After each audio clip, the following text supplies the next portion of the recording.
നമസ്കാരം. 2020 കപ്പിനും ചുണ്ടിനും ഇടയിൽ നഷ്ടപ്പെട്ട തിരുവനന്തപുരം കോർപ്പറേഷൻ പിടിച്ചെടുക്കുക എന്നുള്ള വലിയ ഒരു വാശിയേറിയ പോരാട്ടം തന്നെയാണ് BJP-യും NDA-യും തിരുവനന്തപുരം കോർപ്പറേഷനിൽ കാഴ്ചവെക്കുന്നത്. ഇപ്പോൾ ഞാനുള്ളത് VV രാജേഷിനോടൊപ്പമാണ്. VV രാജേഷ്, ഇപ്പോൾ സമയം ഏകദേശം ഒരു 8 മണിയൊക്കെ കഴിഞ്ഞിരിക്കുകയാണ്. രാത്രിയിൽ ചെറിയ മഴയുമുണ്ട്, പക്ഷേ വലിയ ആവേശത്തിലാണ് പ്രവർത്തകർ. ഈ വാർഡിന്റെ ഏകദേശം 70% വീടുകളും കയറി ഇറങ്ങി കഴിഞ്ഞിരിക്കുകയാണ്. സ്ഥാനാർത്ഥിയും പ്രവർത്തകരുമെല്ലാം തന്നെ. എങ്ങനെയുണ്ട് രാജി? വളരെ വളരെ നല്ല അനുഭവമാണ്. അതായത് ജനങ്ങളൊക്കെ തന്നെ തിരുവനന്തപുരം കോർപ്പറേഷനിൽ ഒരു ഭരണമാറ്റം സാധ്യമാക്കുവാനുള്ള ദിവസം കാത്തു നിൽക്കുകയാണ്. ഞങ്ങൾ കൃത്യമായിട്ട് ജനങ്ങളുടെ ദൈനംദിന ജീവിതവുമായി ബന്ധപ്പെട്ട പ്രശ്നങ്ങൾ, അവർ നേരിടുന്ന പ്രശ്നങ്ങൾ പരിഹരിക്കുമെന്ന് ഉറപ്പ് കൊടുക്കുമ്പോഴേക്കും അവർ BJP വോട്ട് ചെയ്യാനായിട്ട് മുൻപ് ഒന്നുമില്ലാത്തതുപോലെ ഒരു ഭരണമാറ്റം ആവശ്യമാണ്. അതിന് BJP മാത്രമാണ്. CPM-നെ റീപ്ലേസ് ചെയ്യാൻ പറ്റിയത് BJP ആണ്. BJP-ക്ക് മാത്രമേ സാധിക്കുകയുള്ളൂ എന്ന് ജനങ്ങൾ കൃത്യമായും തിരിച്ചറിഞ്ഞിരിക്കുന്ന ഒരു ഫീലാണ് വരുന്നത്. നല്ല നല്ല ആവേശത്തിലാണ്. ഈ കഴിഞ്ഞ തവണ മത്സരിച്ച വാർഡല്ല, അവിടെ സ്ത്രീ സംവരണമായിപ്പോയി.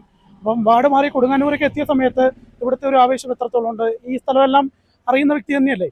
എനിക്ക് ഏറ്റവും കൂടുതൽ തെരഞ്ഞെടുപ്പുകളിൽ പ്രവർത്തിച്ച് പരിചയമുള്ള പ്രദേശമാണ് കൊടുങ്ങാൻ. എനിക്കൊന്നും ഒരു നിമിത്തമാണ് ഞാൻ കൊടുങ്ങാനിൽ എത്തിയതെന്നാണ്. അതായത് 2011 നിയമസഭയിൽ ഞാൻ മത്സരിക്കുമ്പോൾ വട്ടിയൂർക്കാവ് മണ്ഡലത്തിൽ നിന്നാണ് മത്സരിച്ചത്. നല്ല വോട്ട് അന്ന് എനിക്ക് ആകെ 13,500 വോട്ടാണ് കിട്ടിയത്. അതിൽ 500 വോട്ട് കിട്ടിയ ഒരു ബൂത്ത് ഈ കൊടുങ്ങാനൂർ വാർഡിലായിരുന്നു. അതിനുശേഷം ഇത്രത്തോളം ഞങ്ങൾക്ക് അടിത്തറയുള്ള സ്ഥലമായതുകൊണ്ട് ഞാൻ പ്രത്യേക ശ്രദ്ധ ചെലുത്തിയിരുന്നു. 2021 ഞാൻ വട്ടിയൂർക്കാവ് അസംബ്ലി മണ്ഡലത്തിൽ നിന്ന് മത്സരിച്ചപ്പോഴേക്കും കൊടുങ്ങാനൂർ നല്ല ലീഡ് ലഭിച്ചു. ഇതൊരു പഞ്ചായത്ത് കൂട്ടിച്ചേർത്ത, കോർപ്പറേഷനോട് കൂട്ടിച്ചേർത്ത പ്രദേശമാണ്, ഗ്രാമീണ മേഖലയാണ്. ഒരുപാട് കാര്യങ്ങൾ കഴിഞ്ഞ 10 വർഷമായി ഞങ്ങളുടെ കൗൺസിലർമാർ, BJP കൗൺസിലർമാർ ചെയ്തിട്ടുണ്ട്. ഇനിയും ഒരുപാട് കാര്യങ്ങൾ ചെയ്തിട്ടുണ്ടായിട്ടുണ്ട്. അപ്പോൾ കോർപ്പറേഷൻ്റെ ഭരണം ഞങ്ങൾക്ക് ലഭിക്കുന്ന ഒരു സാഹചര്യത്തിൽ തീർച്ചയായിട്ടും വളരെ നല്ല മുന്നേറ്റം ഉണ്ടാക്കാൻ സാധിക്കും. ഇവരൊക്കെ നല്ല പ്രവർത്തകരാണ്, നല്ല അടിത്തറയുള്ള പ്രവർത്തകരാണ്. ഈ രാത്രി ഇപ്പോൾ ഏകദേശം 8 മണിയൊക്കെ കഴിഞ്ഞു. ഈ സമയത്തും ഒരുപാട് സ്ത്രീകൾ ഉൾപ്പെടെയുള്ള ഏകദേശം 10-20 പേര് തന്നെ ഇങ്ങനെ ഒരു വലിയ രീതിയിൽ തന്നെ ഓരോ വീടുകളിലേക്കും ചെന്ന് കയറിയാണ്. അത് തന്നെ ഒരു വലിയ ആവേശമാണല്ലേ? ഞങ്ങൾ 20 പേർ, 50 പേർ, 75 പേരൊക്കെ അടങ്ങുന്ന സ്ക്വാഡുകളാണ് പോകുന്നത്. ഇവർക്കൊക്കെ തന്നെ ഈ നിൽക്കുന്ന എല്ലാവർക്കും ഇവിടുത്തെ ഓരോ വീടുകളിലും സ്വാധീനമുണ്ടെന്ന് മാത്രമല്ല, ഈ ഇവിടെയുള്ള ജനങ്ങളുടെ നിത്യജീവിതവുമായി ബന്ധപ്പെട്ട് ആണ് ഇവർ നിൽക്കുന്നത്. അപ്പോൾ സ്വാഭാവികമായിട്ടും നല്ല സ്വീകാര്യതയുണ്ട്. ഞങ്ങൾ ഒരു ദിവസം ഓടി തെരഞ്ഞെടുപ്പ് മത്സരിക്കാൻ ചെല്ലുകയല്ലോ.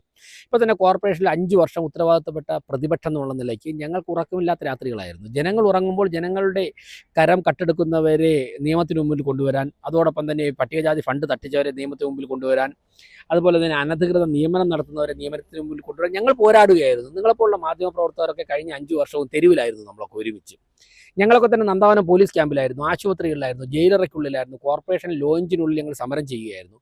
അപ്പോൾ അതിനുശേഷം ജനാധിപത്യത്തിൻ്റെ ഒരു പരിവർത്തനത്തിൻ്റെ സമയമാണ് തിരഞ്ഞെടുപ്പ്. അതിനുവേണ്ടി ഞങ്ങൾ ഇറങ്ങുമ്പോൾ തീർച്ചയായിട്ടും ജനങ്ങൾ സ്വീകരിക്കുന്നുണ്ട്. ഞാനിപ്പോൾ പോയ എല്ലാ വീട്ടിലും ഞങ്ങൾ അങ്ങോട്ട് തന്നെ തെരുവ് നായ ശല്യം ഞങ്ങൾ പരിഹരിക്കാം എന്ന് പറയുമ്പോൾ ഞങ്ങൾ ചെല്ലുമ്പോൾ അകത്തിരിക്കുന്ന വനിതകൾ ഉൾപ്പെടെ ഇറങ്ങി വരികയാണ്. അയ്യോ, അമ്പലത്തിൽ പോകാൻ നിർവാഹമില്ല, കുട്ടികൾക്ക് ട്യൂഷനോ മാർഗ്ഗമില്ല, പട്ടി ഓടിച്ചിട്ട് കടിക്കുന്നു. ഞങ്ങൾ കൃത്യമായിട്ട് ഞങ്ങളുടെ പ്ലാൻ പറയുകയാണ്. ഈ തെരുവ് നായ്ക്കളെ ഞങ്ങൾ ഷെൽട്ടർ നിർമ്മിച്ച് അതിനകത്ത് പാർപ്പിക്കും. അതിനകത്ത് ഭക്ഷണം കൊടുത്ത് വെറ്റിനറി ഡോക്ടറുടെ സാന്നിധ്യത്തിൽ ഈ പ്രശ്നം ഞങ്ങൾ ഒരു 5-7 വർഷം കൊണ്ട് ഞങ്ങൾ പരിഹരിക്കും. ഞങ്ങൾ വിശ്വസിക്കുകയാണ്. അപ്പോൾ തീർച്ചയായിട്ടും ജനങ്ങളുടെ അടിസ്ഥാന പ്രശ്നങ്ങൾ പരിഹരിക്കുക, അഴിമതി പൂർണ്ണമായിട്ടും അവസാനിപ്പിക്കുക, ഈ ലക്ഷ്യങ്ങളുമായി ഞങ്ങൾ മുന്നിട്ടിറങ്ങുമ്പോൾ ഞങ്ങൾക്ക് ഭരണം ജനങ്ങൾ നൽകുമെന്നുള്ള നല്ല വിശ്വാസമുണ്ട്. ഇപ്പോൾ ഏകദേശം ഒരു റൗണ്ട് കഴിയാനായോ? എന്താണ് ഒരവസ്ഥ? ഇനി എത്ര ശതമാനം ബാക്കിയുണ്ട്? ഈ റൗണ്ടിൽ എങ്ങനെയൊക്കെയാണ് നമ്മൾ സ്ക്വാഡ് പ്രവർത്തനങ്ങൾ ഇവിടെ പ്ലാൻ ചെയ്തിരിക്കുന്നത്? എനിക്ക് തോന്നുന്നു ഇവിടെ നമ്മുടെ കൺവീനർമാർ ഉണ്ണിയൊക്കെ ഉണ്ട്. അവരൊക്കെ കൃത്യമായിട്ട് ഓരോ ദിവസവും രാവിലെ ഇത്ര മണിക്ക് വീടുകളിൽ എത്തണമെന്ന് നിർദ്ദേശിക്കും. അതിനനുസരിച്ച് രാത്രി 9 മണി 10 മണി വരെ ഞങ്ങൾ യാത്ര. എനിക്ക് തോന്നുന്നു ഈ വാർഡിൽ ഒരു 60 മുതൽ 70%, ഓരോ ബൂത്തിലും 60 മുതൽ 70% വീടുകൾ വരെ ഞങ്ങൾ പൂർത്തിയായി കഴിഞ്ഞു. ശനിയാഴ്ചയോടുകൂടി ആദ്യത്തെ റൗണ്ട് ഗൃഹസമ്പർക്കം ഒരു വെള്ളിയാഴ്ച ശനിയാഴ്ചയോടുകൂടി പൂർത്തിയാകും. അതിനുശേഷം അടുത്ത റൗണ്ട് ആരംഭിക്കും. അതോടൊപ്പം തന്നെ പ്രവർത്തകർ 2nd, 3rd റൗണ്ടുകൾ അഭ്യർത്ഥനയുമായി പോകുന്നുണ്ട്.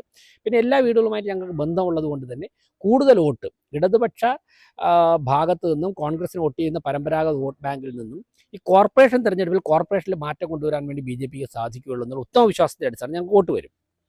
ഇപ്പോൾ UDF പറയുന്നത് എന്താണ്? തിരുവനന്തപുരം കോർപ്പറേഷനിൽ ഭരണമാറ്റം ഉണ്ടാകണം. ജനങ്ങൾ പറയുന്നത് എന്താണ്? തിരുവനന്തപുരം കോർപ്പറേഷനിൽ ഭരണമാറ്റം ഉണ്ടാകണം. ഞങ്ങളും പറയുന്നു തിരുവനന്തപുരം കോർപ്പറേഷനിൽ ഭരണമാറ്റം ഉണ്ടാകണം. ഭരണമാറ്റം ഉണ്ടാവണമെങ്കിൽ 8 സീറ്റുള്ള കോൺഗ്രസിനെ ഒരിക്കലും 51 സീറ്റാക്കാൻ വേണ്ടി സാധിക്കില്ല.